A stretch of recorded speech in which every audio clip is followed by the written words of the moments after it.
ওমা মা, আজকে তো লেস আছে, তাহলে আজকে একটু লেস দিয়ে অনিয়ন ফ্রাই করবা? তোর যখন মন চেয়েছে তখন কি আর না করে পারি। তো বন্ধুরা, নতুন একটা ভিডিও নিয়ে চলে এসেছি। আজকের ভিডিও হচ্ছে লেস অনিয়ন রিং ফ্রাই। তার জন্য আমি নিয়ে নেবো একটা অনিয়ন গোটা, মানে একটা পেঁয়াজ গোটা নিয়ে নেবো।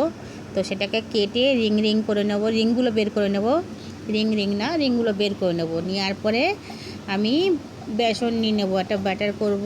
তো বেশ খানিকটা বেসন আর বড় চামচের 1 চামচ লঙ্কার গুঁড়ো আর নুন, স্বাদ অনুসার নুন দিয়ে জল দিয়ে ভালো করে ব্যাটারটা আমি ফেটিয়ে নেব।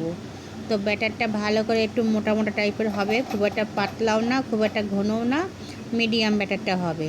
তারপরে আমি পেঁয়াজের রিংগুলো ব্যাটারের মধ্যে চুবিয়ে নেব, ভালো করে কোট করে নেব। কোট করার পরে তো আমার কাছে যে লেসটা রয়েছে, 2 প্যাকেট লেস নিয়েছি আমি।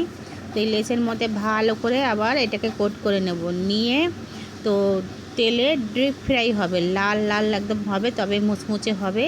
তো এইভাবে আমি এক এক করে সব সাজিয়ে দেব। তো 6-7 পিস হবে, মেয়ের জন্যই বানাবো, মেয়ে খেতে চেয়েছে। তো বলতে বলতে আমার ফ্রাই কমপ্লিট। তো মেয়ে খেয়ে বলছে কেমন হয়েছে, মেয়ের কাছে নিয়ে চলে এসেছি। তো মেয়ে বলতো ক্রিস্পি ক্রিস্পি, খেতে হয়েছে দারুণ।